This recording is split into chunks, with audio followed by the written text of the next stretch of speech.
So let's just take a moment to ground and center. If you like, even opening the eyes, reminding yourself you're in a safe place as we ground in our senses. Everything's safe in this moment, in my surroundings, in your surroundings. Letting the eyes close.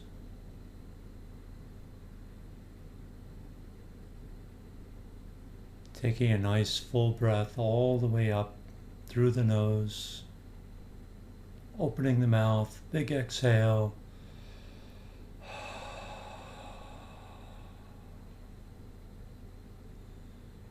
Just letting everything go.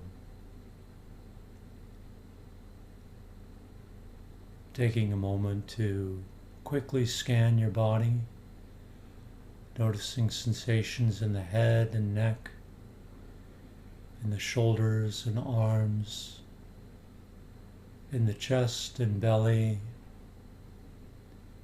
in the legs and feet. Just noticing the state of your system. And another full breath in through the nose, all the way up. And big exhale.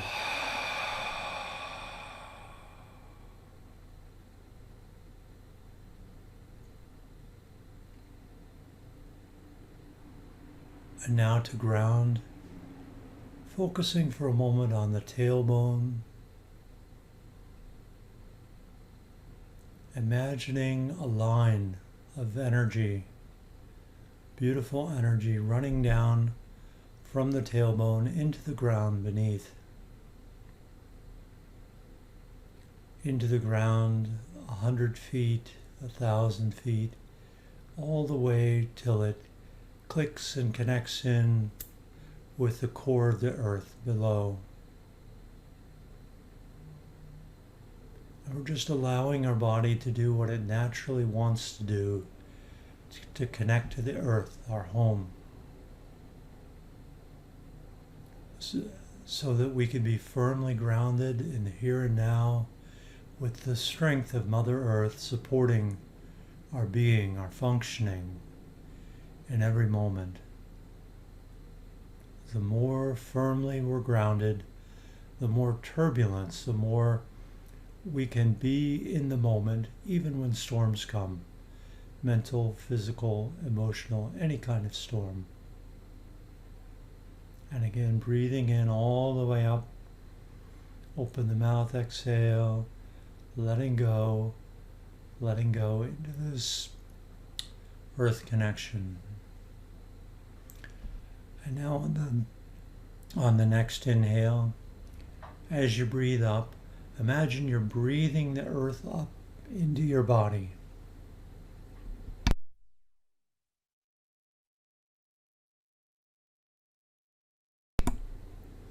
And exhaling and just returning to normal breathing. You might take a moment, feel your body.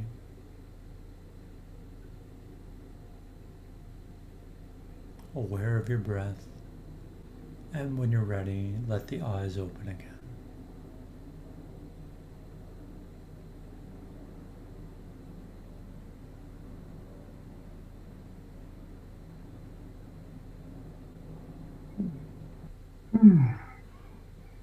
You know, there is something in us that needs to stop and just be for a moment. Something in us that needs that. It's like a secret vitamin. We have, A, B, C, D, K, etc. that are listed, but there are secret vitamins like vitamin hug and vitamin silence and vitamin grounding that are essential for human function, and we have to honor those needs too, even though science has not articulated them in the same way. And many days I'm ready with my big to-do list, and I'm excited about it, excited to get started, but I'm just not ready until I take a moment to be in silence. Yeah, that's wonderful. All those vitamins. I would imagine silence, grounding, and what was the other? Hugs. Hug, vitamin hug is, vitamin relationship. Yeah, Vitamin love, I would imagine. vitamin love. I mean, the big three for animals are number one, safety for our primitive reptilian brain. We have to have safety. Number two, resources. We're neurologically geared to freak out if we're not safe. And when we are not well resourced, we rightly so go looking for resources, food and water and shelter and such back in the old days. And then the mammalian brain, or the primate brain brings in connection or love, the need for the bodily need for connection, love, belonging, and any of those systems can take over. We could be in an endless cycle of seeking safety, even when we're actually safe. If we're living in the past out of memories of past trauma, Mhm. we may be actually perfectly safe, but we've spun out into some memory from the past. We may be millionaires with all our resources taken care of for the day, for the foreseeable future, and yet have patterns saying, as Nelson Rockefeller asked, as he said when asked how much is enough, just a little bit more. Mhm. That even though we have fulfilled our needs for resources, we are just can't get off that treadmill. Need more money. Need better this, a better that, a faster this, and the same with love. If we if our heart is closed in some way, we may be surrounded by loving partners, loving family, and yet unable to take it in, trapped in a kind of hungry ghost like experience, Self-imprisonment. a self imprisonment through no fault in particular of our own, I would say. The self is always doing the best it can, but sometimes it gets lost, it gets a little bit lost. That's when we need to call you up and get a front end alignment and get back on our track. Or when people call me up and say, Mr. Wizard, I got to get out of here. There must be a better planet I could be on. Yeah. Yeah, I was just briefly thinking about this morning. As I said, it was kind of a hectic morning for me. But I was thinking about everything you were just talking about, and how, and I'm not sure or 100% clear on this. If we're seeking something outside of ourselves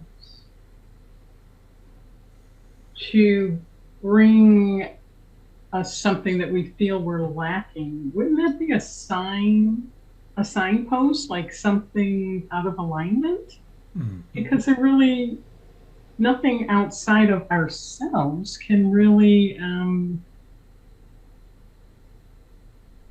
give us that wholeness or that completeness, like you just said about somebody who has all the wealth that they Mm-hmm. need, and they're still have these triggers or whatever that keep them on that treadmill of I have to do more, get more, be more. Mm-hmm. Mm-hmm. So, what I would say to that is yes, and the Mm-hmm. dreaded yes, and Mm-hmm. yes, in the ultimate sense, only connection to ultimate reality, God, Spirit, that by whatever name you know that reality, only that can bring the ultimate fulfillment of all our desires. And so, in a sense, when we are seeking outside ourselves, it's a sign that we haven't addressed that inward connection. Uh, because to the extent that we do go down and in, then those wells of refreshing water are released to flood up into us, bringing us a real fullness of being that we really wanted, the love, the understanding, the caring that we really wanted. On the other hand, I would say, and just see how this works for you, most of us grow up in a dualistic state, and in a dualistic state, I mean, the true self is everything, is one with everything, and so it's only apparently seeking outwardly. We're seeking outwardly, but that's actually another aspect of ourself. So Right. you could say that we're seeking love out here, and we could seek it inside. There are kind of two ways to seek love, if you like. And I don't think it's necessarily problematic to be seeking it out here as long as that's in balance with the inward seeking. In fact, I think there's something about the soft human body that we have, which is subject to birth and death and heartache and fear and anxiety. I think there's something about honoring our humanness when we really allow ourselves to fall in love, to seek things externally. Because Thomas Merton said something like, when a person finds his or her vocation, their whole life comes into balance.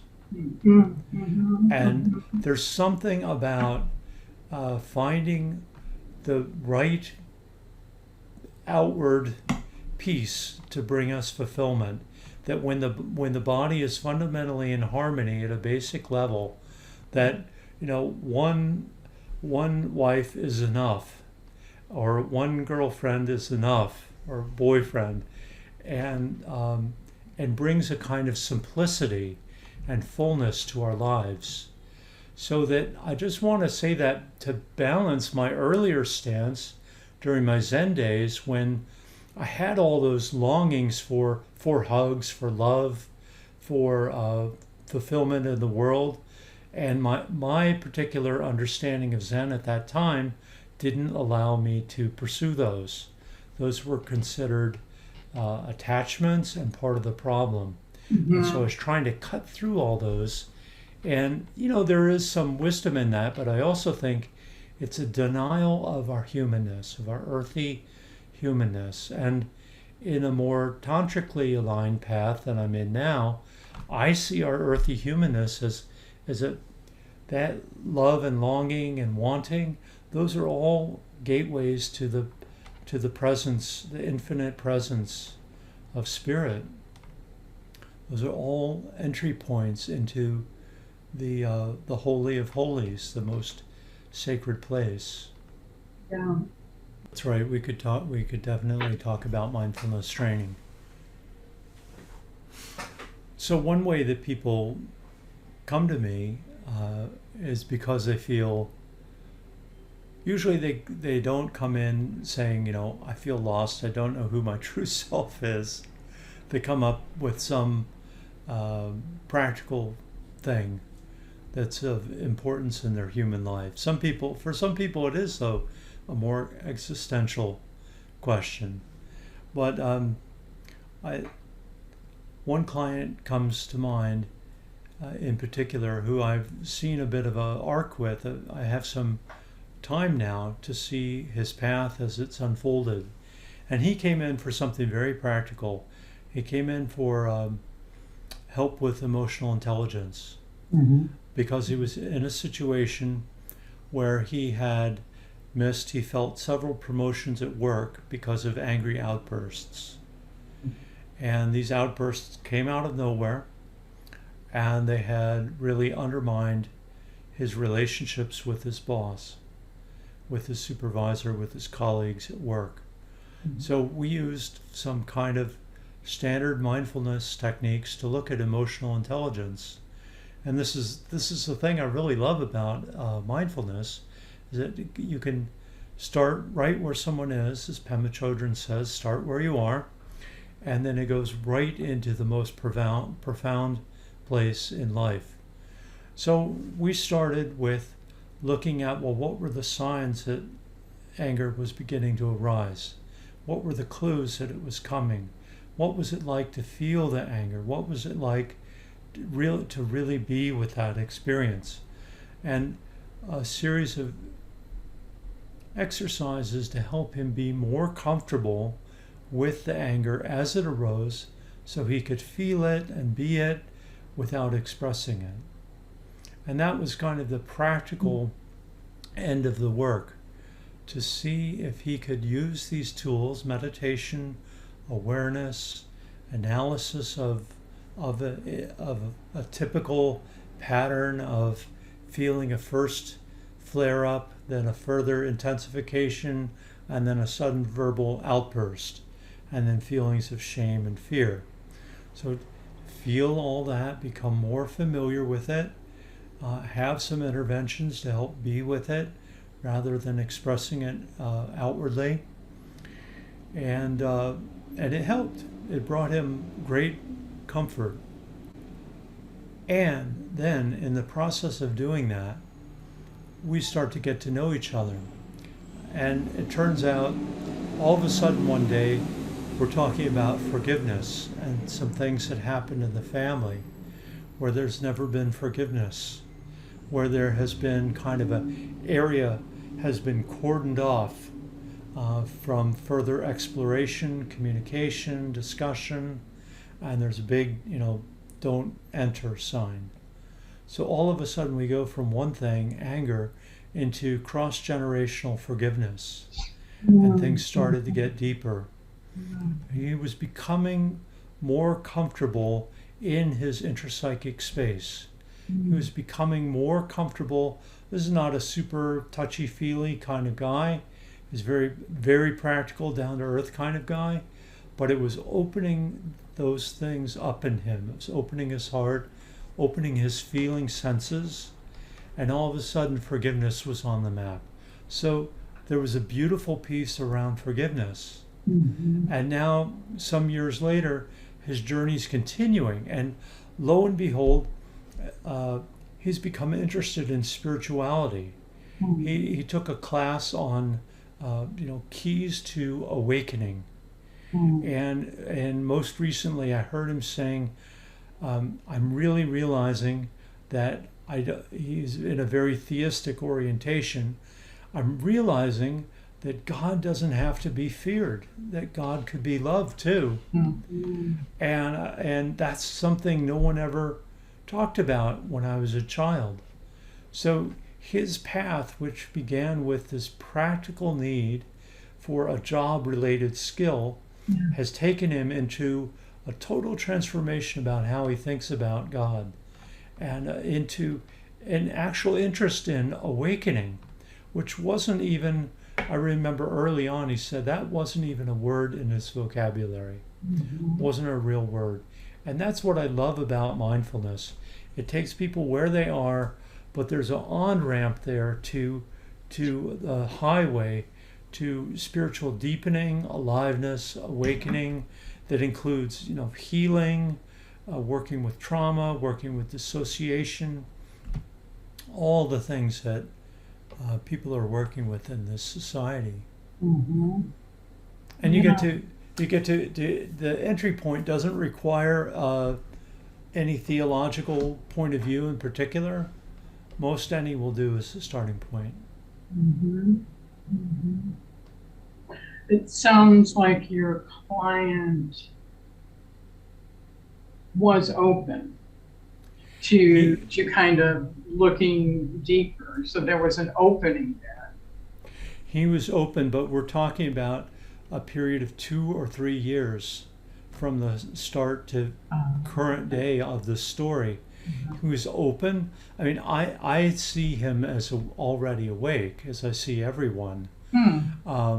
So I'm holding that space that, of course, he's interested in awakening. That's the true self's true desire at every moment for everyone, that we all come into awakening. And all of reality is constantly supporting all of us in coming into awakening, and then deepening and deepening. and and re, uh, rethinking all of life. That's the grand plan. So I was holding him that way, but he was not open at the beginning. And I think our relationship and his experience with the work showed him that there was a territory beyond the territory that he knew. Mm-hmm.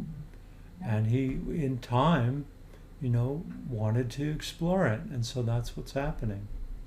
Yeah, I didn't realize that it was that long time frame, which that. So you must have created safety for him to continue to want to come back for sessions and want to continue to unfold and all of that. Yes, I do my best to create some safety in the emotional intelligence work.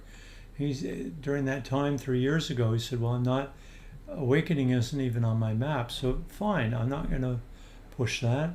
You're here for emotional intelligence. Let's work on that."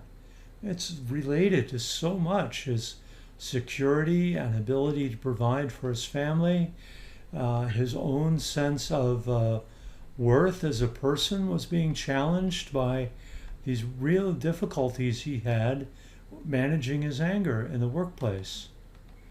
So just doing that piece would have been a very deep healing. Mm-hmm. And I think one of the beautiful things, for me, one of the beautiful things is everything's connected to everything. So I didn't feel at any time that he should be doing the real work of awakening or anything. I mean, awakening was showing up at that time through this more mundane thing of emotional intelligence. And that was his entry point. That's why I say I think that all our human wants and foibles, they're all potential entry points into the most profound spiritual reality. Yeah. So I was kind of going over your mindfulness training, and there's so much in that can help, as you state on your website, manage stress, anxiety, and overwhelm, which seems to be the main experience for a lot of people nowadays. And there's just something I jotted down because it really stood out to me, and I thought it would be a great opening to conversation. And these are your words from your website. Manage stress, anxiety, and overwhelm. These mental and emotional challenges take us out of the present moment. They actually make it impossible to access your higher brain functions, including intuition, flow states, and decision making. With our ability to work well diminished, our anxiety and stress increase further in a downward spiral towards a breakdown. I mean, that's just so true. I mean, I've seen it. I have 3 adult sons, and each of them have faced their own challenges and their own stress, anxiety, and overwhelm. And I can only have so much input with adult sons. I had to shift into, adult mother relationship, not mother-child. But I do point out to them at times that two really important aspects to kind of look at when you're in the stress, anxiety, and overwhelm. One is, and this just happened with my youngest son, he went through something pretty intense, to ask yourself daily, what can I control? Mm-hmm. And move towards that. What can't I control? Let go of that. Because that gives you so much energy and focus to do what you can do. That's one thing. And another thing is to try to realize when you are in this stress and anxiety and overwhelm, to kind of pause, I haven't really gotten them all meditating yet. My youngest son does do yoga. Um, to pause and to imagine a spiral. And where are you on this spiral? Are you kind of holding? Are you in a stuck place? Are you spiraling down, or are you spiraling upward? And then kind of try and figure out, however you go about doing that, how can you start to move upward, not be stuck, not go downward, but to start moving upward on that spiral. Yeah, I like that. Not everyone's going to take up meditation. Those are true words, and in my coaching, I mean, a lot of people come in for coaching and they're like, oh, you want me to meditate every day? Or they might say, oh, I can meditate every day. But the reality is they just have too much on their plate. So what else can you do to kind of break that cycle? Because it's really true, as you said. I mean, once we get activated by something, once a stressor comes in and activates us, then we start acting out of a activated place, and it's very difficult to de-escalate our system. Our system is built to respond to imminent threat through a quick action, fight or flight, and then to be able to collapse and recover. And our society doesn't always offer us an easy time for collapse and recover. And so we end up carrying that fight or flight reaction and never hitting the reset button. We tend to have habitual reactions to stress that we prefer. Some people are fighters and they get angry and fight. Others are flighters and they tend to run away. So becoming familiar with our habitual reaction is important. And then and then finding some way to reset. And for a lot of people, when I looked at the Headspace app, and I'm on the Insight Timer app, meditation app, the number one use of meditation apps is to help people fall asleep. Number I one use use. them. Yes. And is that right? And sleep is a great way to reset your anxiety. And that may mean 8 or 9 hours of sleep a night for some people. A few people can get by on less than 8 hours, but mostly if we're getting less than 8 hours, we are again accumulating stress in our bodies. So how's our sleep? How's our nutrition? Do we have some way to exercise that brings the body to exhaustion, or that gets us sweating and moving? Those are all good ways to reset. Do we have intimate friends we can hang out with and just kick back and spend some time non-strategically? We're so keen on finding a value or purpose in every moment. Right. So where can we just play with other people and relax? These are all, and the killer question. This is the most profound mindfulness question of all: is what do you do for fun? Yes. I remember asking a former monk that one time, and all of a sudden he quit working with me. A couple weeks later, he said, that unlocked the key. You reminded me of where spirit really is in my life these days. And now I know what I need to do for my spiritual life. He had been a monk and this was spirituality and this was his life. But what he most loved was spending time with horses. And that was somehow pigeonholed in this other category. And when he realized he could see that as part of his spiritual life, all of a sudden he knew, I'm going to spend more time with my horses. And it wasn't about reintegrating some aspects of monastic spirituality into his life. Not at that time. It was in going toward the horses. Yeah. Yeah. So, yeah, there are many, maybe it's a, yeah, that's so important. And I think during COVID, it's become particularly important because if people are quarantining, if they're working from home, I think most of us feel cut off from our normal support systems and connections. Yeah, for sure. I feel, for me,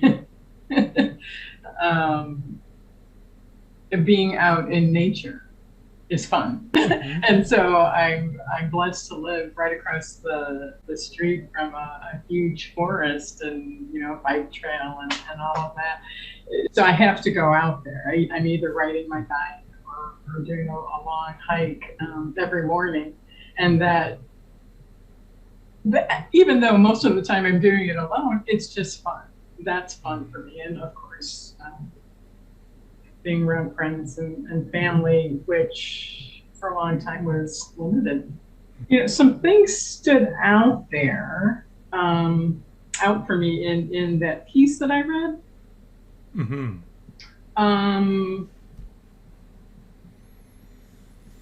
They actually make it impossible to access higher brain functions, including intuition, flow states, and decision making. So you're talking about stress, anxiety, and overwhelm make these things impossible to access the higher mind, the higher brain functions. And then we aren't able to tap into our intuition, flow states, and it can be really difficult to make decisions. So what stood out for me, and I was curious about, is flow states. Mm. How do you define that? What is the experience of a flow state? What's the experience of a flow state? Well, for me, flow state is something you're doing when you spontaneously lose awareness of space and time. And hours go by and you're in the zone. In the zone is another expression. Hours go by with a sense of enjoyment, in deep engagement in what you're doing, and just a sense that you could do this forever. Mm-hmm, mm-hmm. They never last forever, but while they're lasting, there's just this sense of timelessness, of a deeply fulfilling engagement with what you're doing, whatever it is, whether it's cooking a meal for a party or creating a new mindfulness program. There are lots of gateway. People have different entry points to flow states. Some people experience it physically, like have a client who experiences flow states during basketball most readily, and occasionally during social interactions, and other people while dancing, or again in social interactions. Other people while doing their work. They just have a deep sense of connection, timelessness, and there's something about a deep sense of relaxation and ease, even though you may also be quite, what the word isn't aggressively, but quite wholeheartedly working with intensity. That's the word I was thinking of, a kind of intensity. Yeah, those are some of the characteristics I'd name. Does that resonate for you? Oh, yeah. I love being in those flow states, and it certainly doesn't seem to be something that can be forced in any way. It kind of has to be a spontaneous. You can set your intention to, I'm going to go into a flow. You can set your intentions all you want. It's most likely not going to happen. It kind of is like grace in a way. You can't force grace. Yeah. Yeah, you can't, but you can make it more likely that it'll happen. How Okay. so? So for me, for many people, not drinking too much caffeine, Right. Yeah. having adequate rest and exercise, Mhm. and whatever nutrition really supports you, those are all fundamentals. And then, um, at this point, I can't work with music on in the background. It's a rare task I can do with something playing in the background. I need silence. And Mm. sometimes I need to be the only person in the room. Mhm. Mhm. So, I know that about myself. So I try to set the stage for a flow state experience. But then if it actually happens, that's really through grace. Mhm. Yeah. Yeah, that's interesting because I haven't been able to do this for quite some time, but when I can go off in a private retreat surrounded by nature, I love to go to Christ in the Wilderness. Mm. Are you familiar with? Mm-hmm. Yeah. I love going there.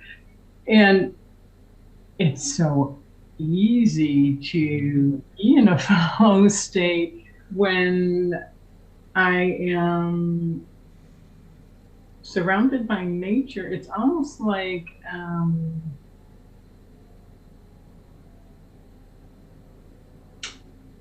static goes away. Like you were saying, you can't work with music, you have to have silence. Mm-hmm. To me, the more I'm connected to silence, the more I'm kind of um, away from, and part of this maybe has to do with being what some people would call an empath. I'm always picking up energy. Mm-hmm. And so when I can kind of withdraw, I can really plug in and really get very creative because the static isn't Mm-hmm. there. Yeah. The Japanese are calling walking in the woods forest bathing now. You know Yeah. that term, Yes. right? Yes. Yeah. And it's very restorative to our nervous system to Yes. be surrounded by Absolutely. trees and Yeah. nature. Yeah. You can actually become a guide. Hmm. That would be ideal for me. There you I would, go. I would love that. Yeah. So is a flow state the same thing as a peak experience? I would say it's a kind of peak experience. There are other. That's a good question. That's a good question. I have to think about that.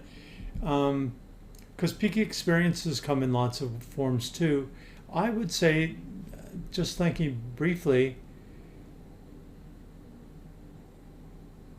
I, I think they have a lot in common. I would be more inclined to call a peak experience a state experience, a state change, where Hmm. we experience a rarefied state of being, Mm-hmm. such as a glimpse of oneness with everything, Mm-hmm. or yeah, state experience. And I Mm-hmm. usually think of flow states, this is just me, as being more connected to action. Mm-hmm. But there's a lot of overlap. Maybe my first flow state experience was uh, I used to play viola badly in high school, and I was in the regional orchestra, the all New Jersey regional orchestra, and we rehearsed for about 6 or 8 hours on Saturday before the performance on Sunday. And I and while we were rehearsing, I had this breakthrough moment, a peak experience, flow state, when the whole orchestra became a kind of super organism, one giant organism, and we were all dancing together. It was absolutely beautiful. It was the most beautiful thing I'd ever experienced, and um, it certainly made me want to keep playing the viola, even with all the difficulties of playing the viola badly, as I say. Um, but yeah, so I you're making me think there's a lot of overlap between the two. Yeah. Would you agree? Um, I would have to really think about that too, because I've had both. And since I'm saying I've had both, I must see a difference between the two. Yeah. Yeah, a peak experience definitely, it does seem to be like a shift that happened, and it is connected to and related to that sense of oneness. Mm-hmm. But then so is a flow state. Except I think maybe in a flow state, I'm more aware of my individual personality. And in a peak experience, that kind of personality isn't so much present. See, when I think of a flow state, I mean, you being in a unitive state all the time makes it difficult to makes it a different experience, right? But Wait, say that again. I didn't catch that. Well, I mean, for a person that is still in their awakening process somewhat earlier, a peak experience might be of a unitive state of oneness, but a flow state might be very dualistic, where I'm in a flow state and don't get in my way. And I need to get this done, and boy, am I having a good time with it. So I think they can be a little bit different. Yeah, and bringing up duality,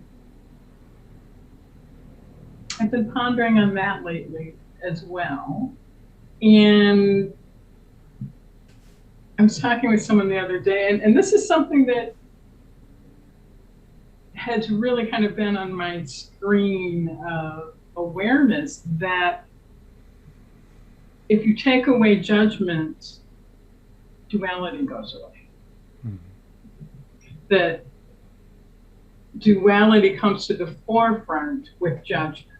And so in my pondering, I was thinking, well,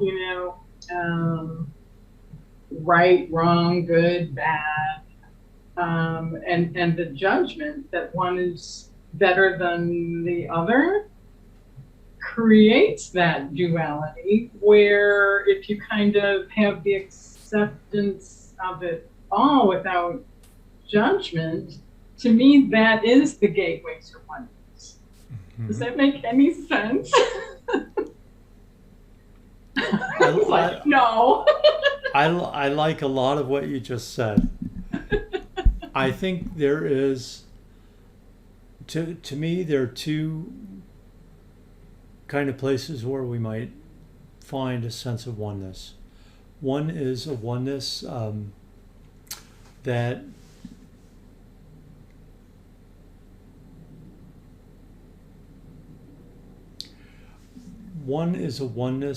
doesn't allow for difference, that suppresses or negates naturally existing differences between things and says it's all good. And this can be a little superficial and a little forced, perhaps spiritual bypassing, maybe. Perhaps out of a difficulty in being with differences. We try to suppress them and say it's all good. I'm at one with it all. Then there is another oneness or non-duality that allows for difference, and holds all difference, and yet is one with it all. And that can even hold the space of judgments. That can even hold, and what's most important, I think, is what in the traditions is called discriminating wisdom. To be in the non-dual space, but with your discriminating wisdom that helps you make life decisions, that helps you understand and parse out shades of truth and meaning. And we don't want to lose our discriminating wisdom.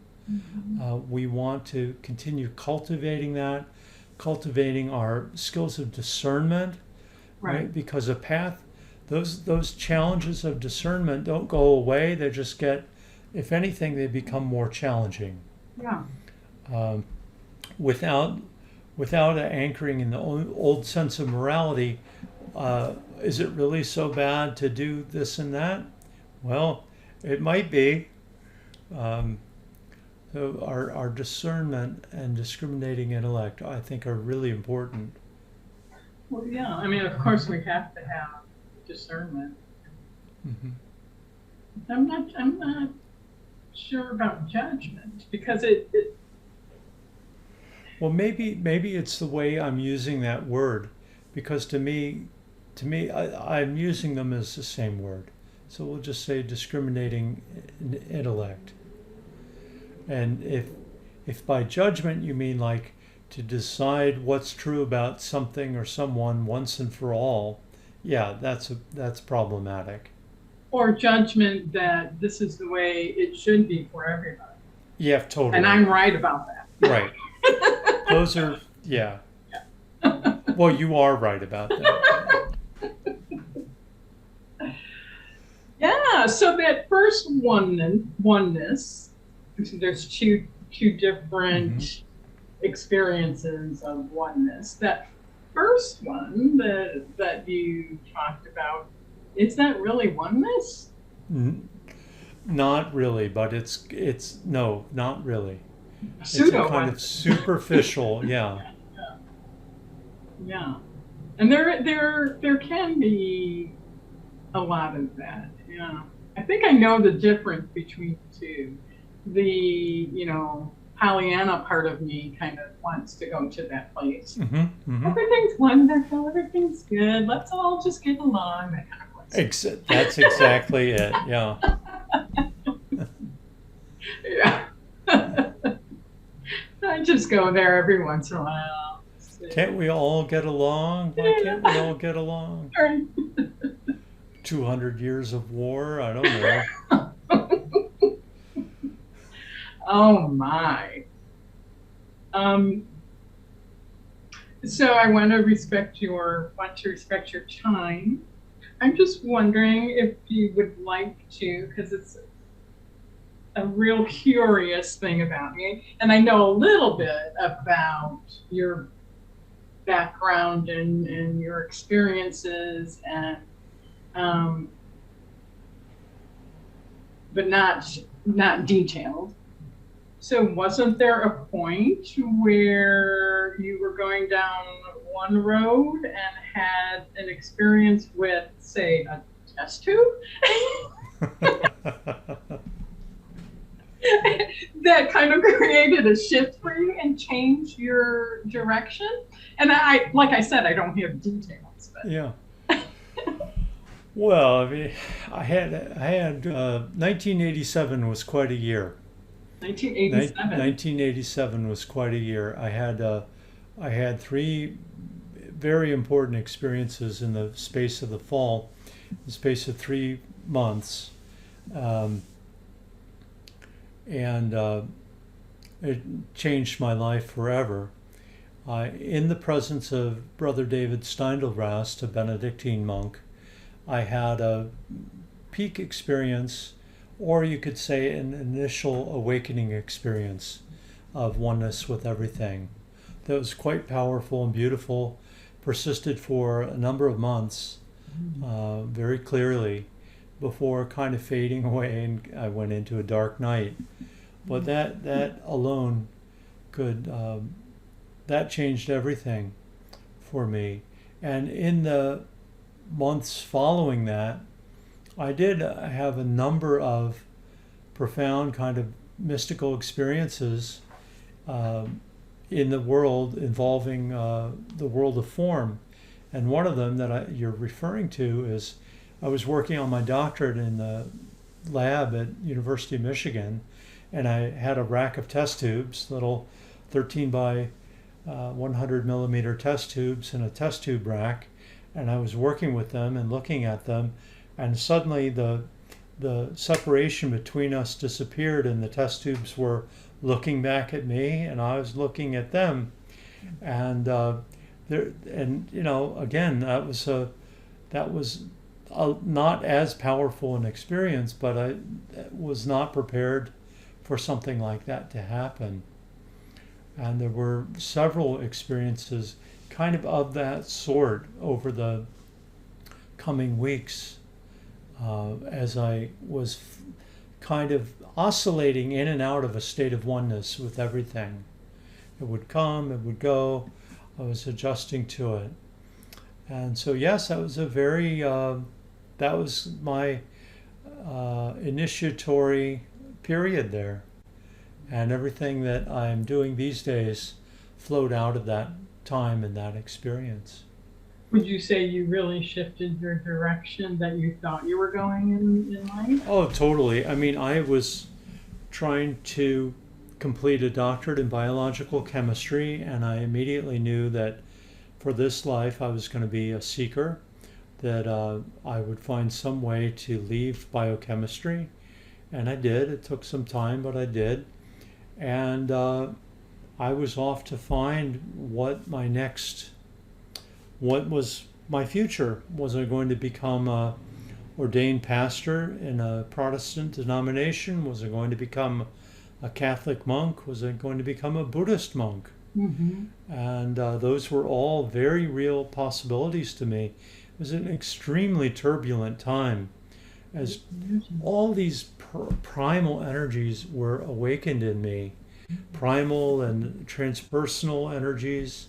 It was quite a ferment, really. So that the way you describe that, and I've had those experiences, I know exactly what you mean, that, that I'm looking at the tree, but the tree is looking back at me, and that Absolutely. everything is looking back at me, and yeah, and that, I just had this sense of love for everyone. It was the first time I'd ever experienced that, and it even caused me problems, which is a funny thing to say, but I remember I was dating this young woman at the time, and one of the things she said in criticism of me was that she said, "Well, you just love everyone. I want to feel special." And I said, "Well, you are special, but I also felt I loved everyone." And I had a particular feeling for her in a way that I didn't for others, but I wasn't able to persuade her in the end. I could see where that would have caused some issues. It was confusing. I mean, it was confusing for me, like this deep feeling of love and wanting to merge in love. Not necessarily sexually. This is not a sexual love, although it could include that. To feel that toward virtually everyone, it really was wonderful and unsettling. It was new, and our little self systems, like, who downloaded that? Everything's different. I used to have enemies. What happened? Right. I do know that feeling of loving everyone, and it could definitely can create some issues in relationship for sure. So I'm wondering, when you had those experiences of oneness, do you have any idea, like, why then? Like, you know what I mean? Was there something going on within your being that you were questioning, or was it just this spontaneous oneness that happened?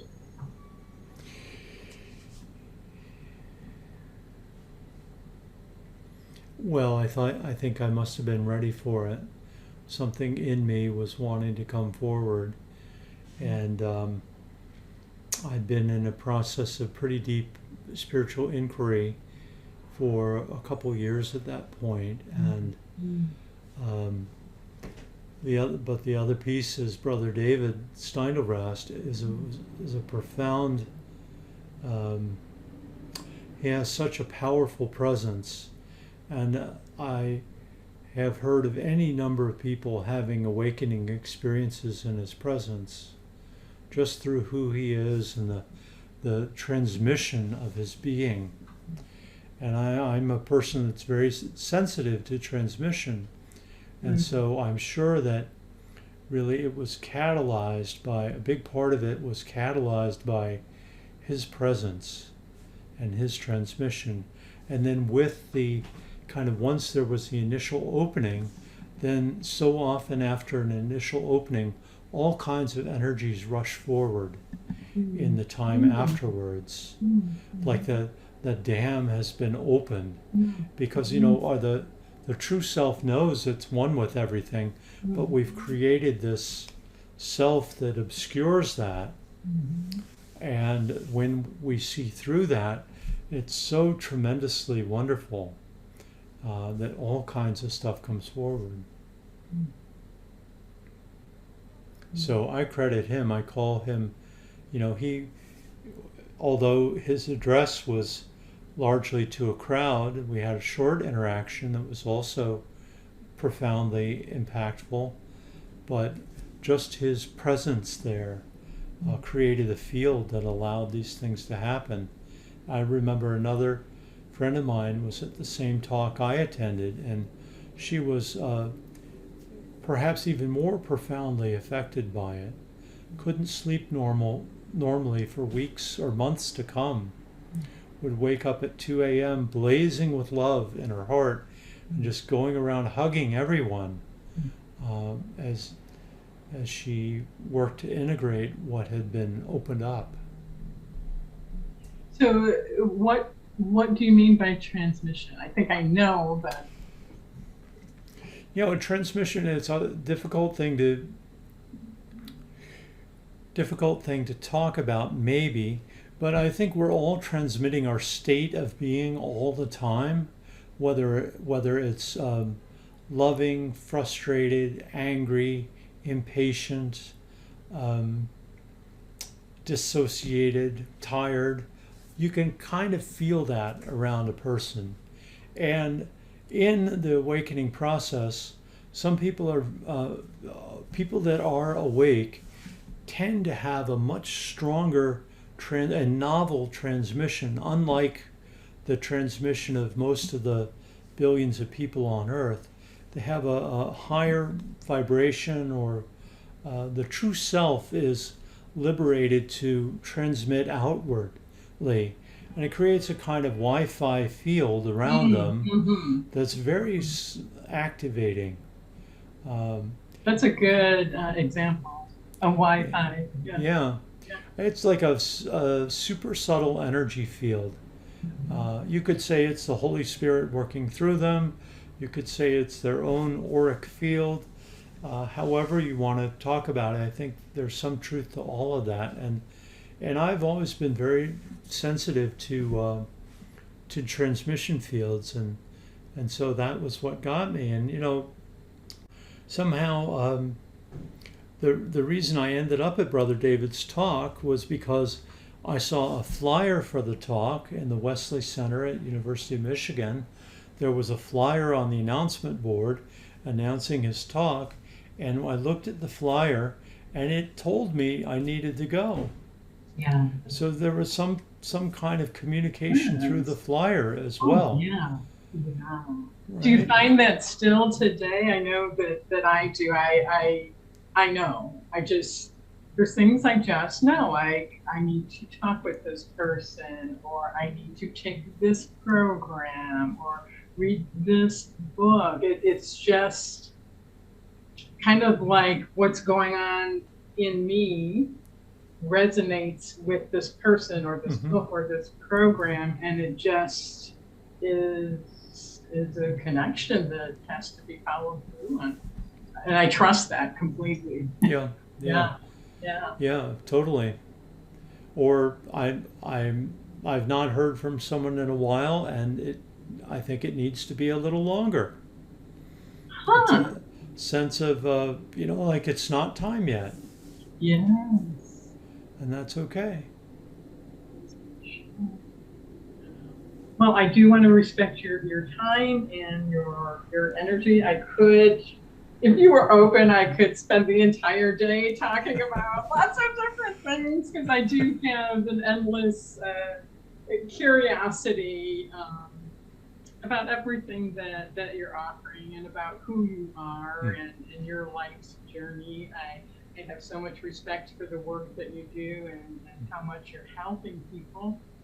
Are you still doing your meditation circles, your awakening circles, or has that been limited because of the pandemic? Yeah, so since for about the last year now, I've been teaching as part of an organization called Trillium Awakening, Mm-hmm. which is a direct path to embodied non-dual awakening.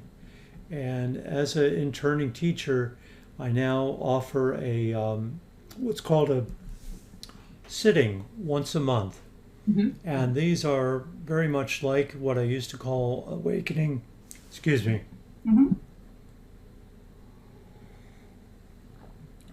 I used to have a program called Awakening Circles. Now I'm having this sitting once a month that I call the Temple of the Beloved. Oh, The Temple of the Beloved. I've somehow missed that.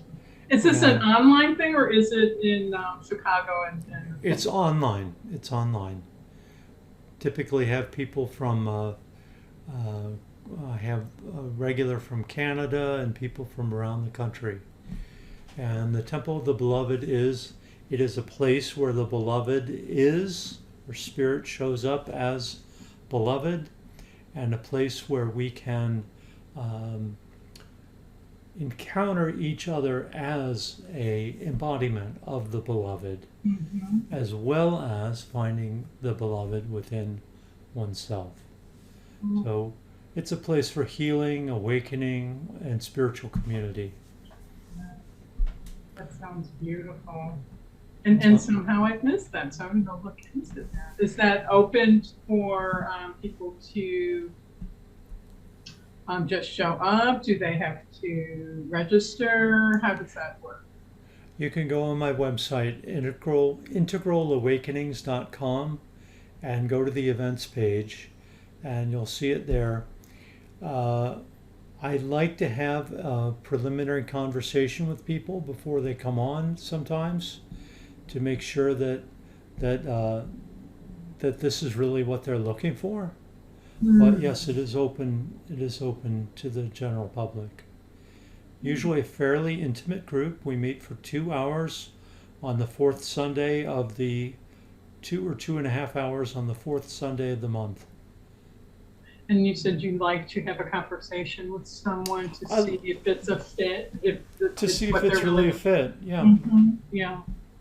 It's part of the programming that I'm offering for, as I said, for Trillium Awakening, which is a international organization of awake people, awake and awakening people.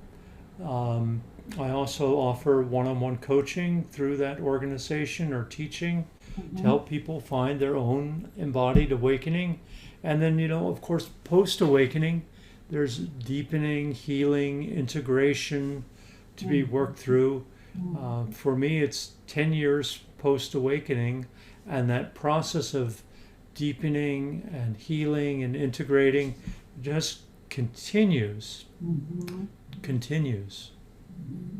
So is your website, BillEpperly.com, that something separate from what you were just speaking of?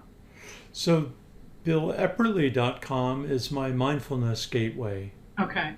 And the friend I mentioned earlier that 3 years ago found me through BillEpperly.com, he's now going to the programs on the other site. So the Bill Epperly is a secular mindfulness gateway. Okay. That might lead you into Integral Awakenings, which is more about spirituality and spiritual awakening. Now, is that your website as well, Bill? Yeah, they're both faces of me. Okay, so it's integralawakening.com? Is that Mm-hmm. okay? Awakenings with an S. Awakening with an S. Well, that's good to know. That's probably how I missed your program that you were just speaking of. I do want to respect your time, so I just want to thank you so much for taking the time to do this. I love that you brought a grounded, peaceful energy to my hectic morning. I think I'll be able to move forward in a more peaceful way. Anytime, Irma. It's always a pleasure to speak with you, to be with you. Call me up tomorrow. Love to chat again and continue this. Oh, anytime, Bill. And you as well, vice versa. Okay. Thank you so much. Thank you. Lots of love. Lots of love to Really, you. really a pleasure. Have a wonderful day. And you as well. Thank you.